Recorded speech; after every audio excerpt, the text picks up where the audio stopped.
Assalamualaikum warahmatullahi wabarakatuh. Baiklah, kita bertemu lagi di Matematika Teknik 2. Sekarang kita akan membahas terkait tentang integral dalam bilangan kompleks. Di sini kita akan dibahas atau KH akan membahas tentang Cauchy. Oke, kita mulai saja. Bismillahirrahmanirrahim. Cauchy-Gostrat atau integral Cauchy dalam teorema pertamanya, di mana integral Cauchy andaikan bahwa fungsi Z analitik pada daerah terhubung sederhana R, di mana nantinya C adalah suatu lintasan tertutup yang terletak di seluruhnya di dalam R, maka integral C fungsi Z dz sama dengan 0. Atau dalam gambarannya, di mana R itu adalah area, di mana simply connected region, di mana C-nya berada di dalam domain R-nya. Maka nanti fungsinya adalah integral C fungsi Z dz sama dengan 0. Buktinya, dengan mengingat kembali teorema Green dari kalkulus yang menyatakan jika daerah yang dibatasi oleh lengkungan tertutup C, fungsi H, G, HY, dan Gx kontinu, maka nanti fungsinya akan berbentuk integral D sama dengan integral Gx min HY dalam fungsi dx per dy sama dengan integral C dikali dengan hdx plus gdy.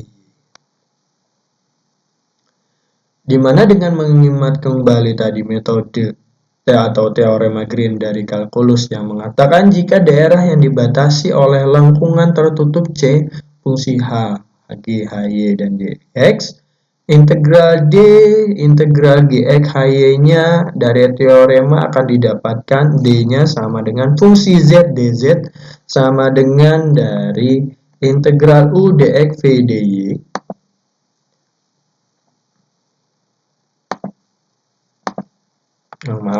Integral U dx sama V dy sama dengan I sama integral dari U dy min V dx. Dengan menggunakan teorema Green juga, maka fungsinya akan menjadi sebagai berikut. Jadi integral C tadi fungsi Z dz, integral D, maka nanti akan menjadi integral dari min Vx Ux, Vx Uy, dx per dy, plus I integral D integral Ux min Vy dx per dy.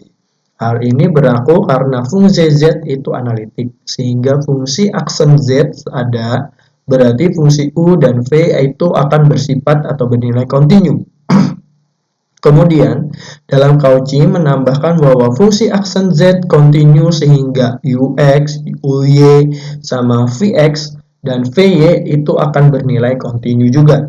Selain fungsi Z analitik, Ux sama dengan Vy dan Vx min Vy, jika dua persamaan ini diisikan di ruas kanan, dua bentuk integral ganda bernilai 0, maka akan diperoleh integral dari fungsi Z dz sama dengan 0. Ini pembuktian dari persamaan tersebut. Nah, catatannya, di mana teorema Cauchy yang asli mencakup hipotesis atau analisis hipotesa tambahan bahwa turunan dari fungsi f aksen kontinu pada C dan pada dl fungsi C, tetapi akan ditunjukkan sebagai akibat dari teorema bahwa jika f analitik pada suatu daerah R, maka fungsi f aksennya juga analitik pada R tersebut dan kontinu di area R tersebut. Oleh karena itu, seperti kita katakan sebelumnya, kontinuitas f-aksen merupakan suatu hipotesis yang berlebihan. Karena itu sudah diimplikasi oleh analitisitas dari fungsi f. Catatan satu berikutnya, yang mana konversi dari teorema Cauchy tak berlaku. Artinya, di mana pernyataan berikut apabila pada umumnya akan salah jika integral dari C fungsi Z dz untuk setiap lintasan tertutup C di dalam daerah terhubung sederhana R. Maka nanti area analitik dalam domain R-nya. Jadi bagian singkat untuk bukti teorema Cauchy yang pertama itu buktinya akan dibagi menjadi 3 bagian besar. Yang pertama, teorema itu pertama-tama dibuktikan untuk kasus di mana fungsi C. Lintasan integrasinya merupakan bentuk segitiga. Bagian bukti ini merupakan bukti analitik yang mudah menggunakan pertimbangan atau alasan geometrik yang sangat elementer sifatnya. Bukti selebihnya sangat tergantung pada bagian ini. Lihat gambar di bawah ini adalah fungsi dari segitiga dari fungsi C, di mana arahnya itu mengikuti dari fungsi dari bentuk segitiga. Nah, bagian bukti yang kedua dikhususkan untuk menetapkan suatu hasil yang bersifat teknis atau teknik. Setiap segi banyak atau poligon tertutup dengan jumlah sisi yang terbatas dapat dibagi-bagi menjadi sejumlah terhingga segitiga-segitiga. Kemudian, karena menurut bagian satu bukti ini integral tersebut sama dengan 0 sepanjang setiap segitiga, maka dengan mudah kita mendalilkan bahwa integral atau mendalihkan bahwa integral tersebut sama dengan 0 bila C merupakan bentuk dari segi banyak. Jadi ada beberapa segi. Bukan hanya segitiga tadi. Ada segi 1, segi 5, segi 6, segi 7, dan lain sebagainya. Nah, sangat mendasar pada bagian bukti ini ialah kenyataan bahwa setiap sisi segitiga hasil pembagian di atas yang tidak terletak pada sisi segi banyak tersebut dijelajahi 2 kali dan dalam arah yang berlawanan. Lihat gambar di samping gambar ini. Oleh karena itu, nilai integral sepanjang bagian lintasan yang demikian sama dengan 0. Karena tadi dia menggunakan 2 kali lebih dalam arah yang berlawanan. Sehingga istilahnya itu menghasilkan nilai 0 pada kondisi searah. Pada bagian terakhir dibuktikan bahwa sembarang lintasan tertutup C dapat didekati dengan segi banyak, tertutup dengan banyak sisi sekehendak kita. Lihat gambar di bawah, di mana sebagai akibat kita dapat membuktikan bahwa integral sepanjang C dibandingkan dengan integral sepanjang segi banyak pendekatan dalam berbeda sekecil yang kita inginkan, jadi nilainya akan sama dengan 0 sesuai dengan bukti dari bagian sebelumnya. Itu tadi teorema pertama. Teorema kedua, lintasan bebas, di mana andaikan bahwa R adalah daerah terhubung sederhana, Z1 dan Z2 adalah titik dalam yang ada di dalam domain R, F selalu analitik dalam R, maka nilai integral dari 1 sampai 2 fungsi Z dz sepanjang lintasan sembarang C yang menghubungkan Z1 dan Z2 dalam urutan seperti itu adalah bernilai sama. Asal nilai C adalah lintasan yang terletak di seluruhnya di dalam nilai R. Teorema ini merupakan suatu alat yang sangat memudahkan untuk menghitung beberapa integral tertentu, karena ia memungkinkan kita untuk memilih lintasan integrasinya yang paling memudahkan sepanjang syarat-syaratnya tetap dipenuhi. Lebih tepatnya, teorema itu menyatakan bahwa nilai integral itu hanya bergantung pada titik awal dan titik akhir lintasan. Jadi ada batasan awal dan akhirnya. Secara sederhana kita mengatakan bahwa integral itu bebas lintasannya. Contoh berikut ini akan menggambarkan konsep tersebut. Di mana di dalam fungsi dari C1 fungsi Z dz dan C2 fungsi Z dz di dalam skop R ini nanti dengan simple connection di mana integralnya adalah fungsi Z dz, maka nanti integral C fungsi Z dz adalah kombinasi antara C1 dan C2.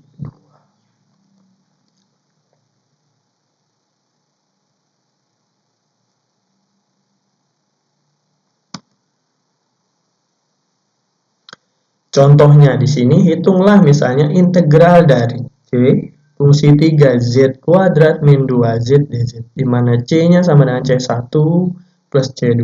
Seperti gambar di sini, ini C1-nya, C2-nya. 1, 1, 1, min 1. Fungsi K. Nah, tanpa teorema 2 tersedia di hadapan kita harus mendapatkan persamaan untuk seperempat lingkaran. C1 dan dan penggalan garis C2. C1 dan penggalan garis C2. Seperempat lingkaran. Kemudian diteruskan dengan menggunakan cara-cara yang dikembangkan pada pasal 18 dan 19. Maksudnya di sini adalah pada teorema tersebut, tetapi karena integrannya adalah fungsi Z3Z kuadrat min 2Z, analitik di dalam suatu daerah terhubung sederhana yang membuat titik dari Z1-nya adalah min 1 dan Z2-nya adalah 1 dari gambar tadi. Teorema 2 memungkinkan kita memilih sembarangan lintasan dari Z1 ke Z2. Jelaslah lintasan yang paling memudahkan dalam kasus ini adalah Z1 ke Z2-nya dalam bentuk K. Kita tahu tadi Z1 sama Z2 dalam bentuk K. Di mana K sama dengan Y sama dengan 0, garis tadinya sama 0, batasnya adalah 1, X-nya dan min 1. Kemudian substitusi dalam integral yang diberikan menghasilkan integralnya tadi mana min 1 sampai 1 3Z kuadrat min 2Z dz diintegralkan, hasilnya adalah nilai 2. Inilah hasil dari penyelesaian tersebut. Nah, jadi teorema atau rumusan Cauchy ini diyakini secara umum sebagai hasil yang paling penting di dalam teorema atau teori fungsi analitik. Rumus integral Cauchy yang akan kita perkenalkan pada teorema tersebut memungkinkan merupakan hasil terpenting ke metode berikutnya atau ke hasil berikut, di mana teorema tersebut memperlihatkan hubungan antara nilai yang dicapai oleh suatu fungsi dan titik di dalam area analitisnya, di mana khususnya dalam bagian dalam lintasan yang tertutup sederhana yang diberikan, di mana fungsi analitiknya di mana dalam fungsi analitiknya. Tetapi pentingnya teorema ini mencapai lebih jauh daripada itu sebagai salah satu akibatnya nantinya kita boleh menyebut kenyataan bahwa jadi sebagai salah satu akibatnya kita boleh menyebutkan kenyataan bahwa hal itu membentuk dasar untuk pengembangan teorema deret pangkat kompleks yang pada gilirannya membawa ke teorema atau teori residu dengan berbagai macam penggunaannya dalam sejumlah besar lapangan terapan. Pada tingkat yang lebih elementer, rumus integral Cauchy dan perluasannya melengkapi alat-alat yang mudah untuk perhitungan berbagai macam integral kompleks. Teorema berikutnya, teorema ketiga, di mana andaikan bahwa suatu fungsi Z analitik pada lintasan tertutup sederhana C yang berorientasi positif dan pada DI fungsi C. Z0-nya adalah sembarang titik pada DI dalam fungsi Q, maka nanti fungsi Z0-nya sama dengan 1/2 PI integral dari C fungsi Z per Z min Z0 dz. Jadi di sini ada sebuah titik di mana berada di skup di dalamnya fungsi C, tapi tidak masuk ke dalam zonanya C. Jadi ada garis di sini yang tidak menghubungkan antara fungsi C dan titik tersebut.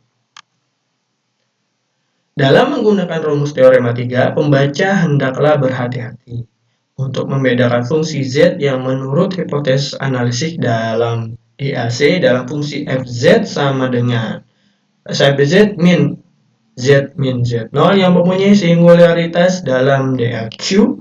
Katakanlah pada Z sama dengan Z0 juga, perhatikan bahwa rumus tersebut berlaku sesuai dengan yang dinyatakan dalam hipotesis, yaitu hipotesisnya bahwa nilai C berorientasi dalam bidang positif. Tentu saja jika C berorientasi negatif, maka ruas kiri rumus menjadi bernilai min FZ0.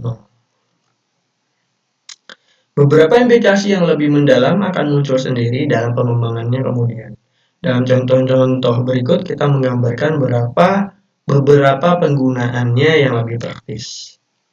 Yang pertama, contohnya hitunglah integral, misalnya dari fungsi c dz per z dikali dengan z plus pi, di mana c-nya sama dengan z sama dengan min 3i plus e i t, antara t-nya 0 sampai 2pi.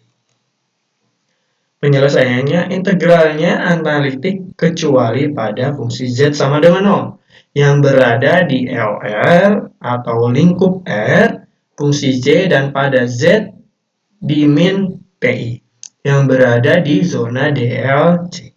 Jadi dengan menulis integral yang diberikan dalam bentuk integral seper z plus pi dz fungsinya, kita dapat menggunakan rumus integral Cauchy dengan fungsi z sama dengan seper z dan z0 sama dengan min pi.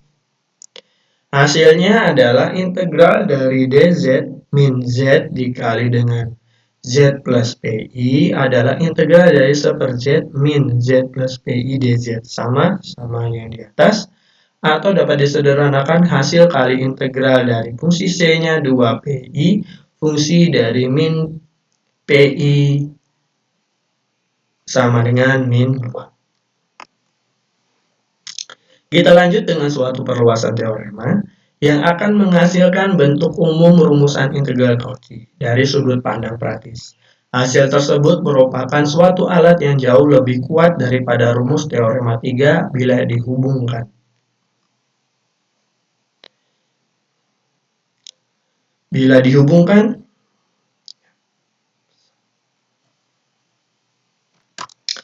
Jadi tadi diulang dulu. Dari sudut pandang praktis, hasil tersebut merupakan suatu alat yang jauh lebih kuat daripada rumus teorema 3 bila dihubungkan dengan perhitungan beberapa integral kompleks tertentu. Jadi di sini lebih penting lagi, rumusan umum menunjukkan kebenaran suatu sifat fungsi kompleks yang sangat kuat dan berpengaruh luas, yaitu bahwa fungsi analitik memiliki turunan semua tingkatan pada setiap titik pada mana ia analitik. Jadi pada gilirannya, hal ini akan menunjukkan bahwa jika suatu fungsi analitik, maka tidak hanya ia mempunyai turunan pada setiap tingkat, tetapi turunannya sendiri merupakan fungsi dari analitik.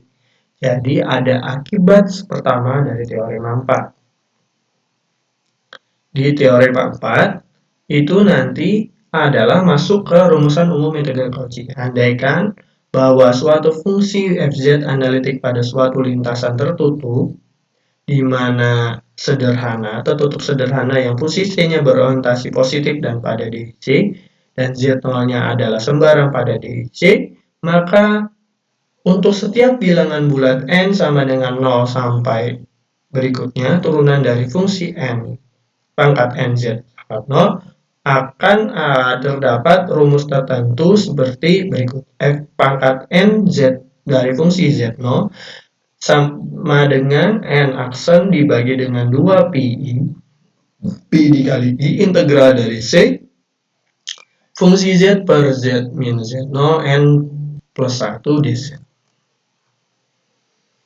Teorema 3 merupakan kasus khusus teorema 4 untuk n sama dengan 0 karena fungsi aksen 0 dalam z berarti fungsi z. Jika suatu fungsi f analitik pada z0, maka menurut definisi ia juga analitik di suatu n di fungsi z dan e. Sekarang jika suatu lintasan tertutup sederhana fungsi c dilukis dalam bentuk n dengan z0 pada dl dari fungsi e-nya, maka hipotesis teorema 4 dipenuhi. Dengan mengulang argumentasi yang sama untuk setiap titik pada daerah R, di mana atau analitik, maka kita dapat menetapkan proses berikutnya. Akibat pertama teorema 4 tadi, andaikan bahwa fungsi z analitik dari suatu daerah R, maka f-nya mempunyai turunan semua tingkat yang analitik pada R, dan tentunya dengan rumusan pada teorema 4. Akibat teorema 4 yang lain ialah pertidaksamaan dari hasil Cauchy, yang menempatkan suatu batas atas nilai yang dicapainya oleh turunan-turunan fungsinya analitik pada titik-titik di dalam daerah analitisnya. Akibat kedua, pertidaksamaan Cauchy dari persamaan tadi dan pertidaksamaannya mengakibatkan yang pertama dan kedua, andaikan bahwa fungsi Z analitik pada fungsi C, di mana dari Z min Z0 sama dengan bernilai P dan pada DL-nya fungsi C, maka fungsi Z berbatas pada C. Artinya terdapat bilangan nyata positif M sedemikian hingga fungsi Z kurang dari M untuk semua Z pada C. Maka untuk semua n dari 0 sampai berikutnya akan bernilai f aksen 0, f aksen n, f dalam pangkat n dalam fungsi z0 kurang dari atau sama dengan n aksen m besar per p pangkat n. Ini nanti berhubungan erat dengan hasil dari konsep modulus maksimum. Contohnya biar lebih mudah dipahami, hitunglah integral dari fungsi C Z pangkat 3 plus EZ per Z plus PI pangkat 3 dz. Di mana C-nya adalah Z sama dengan 7 E pangkat I T. T-nya dari 0 sampai 2P. Dalam konteks teorema 4, kita mempunyai Z sama dengan Z plus E, Z0 sama dengan min Pi, dan N sama dengan 2. Sekarang karena fungsi Z-nya merupakan fungsi menyeluruh dari Z0 di dalam fungsi DL dalam C, maka hipotesis teorema tersebut dipenuhi. Oleh karena itu, dengan menggunakan rumus dalam kesimpulan teorema tersebut, untuk N dengan sama dengan 2, kita mendapatkan bahwa integrasi Z pangkat 3 plus E pangkat Z per Z plus Pi kali I pangkat 3 dz sama dengan 2Pi per 2 aksen. Integral dari fungsi double aksen min Pi sama dengan 6P buat pangkat Q2 min Pi. Inilah fungsi dari penyelesaian dari teorema tersebut. Nah, sampai di sini saja materinya. Kalau ada yang tanyakan, silakan ditanyakan. Ini tugasnya, kalian kerjakan sesuai dengan jadwal yang terlihat ditentukan. Mohon maaf kalau ada salah kata perbuatan. Assalamualaikum warahmatullahi wabarakatuh.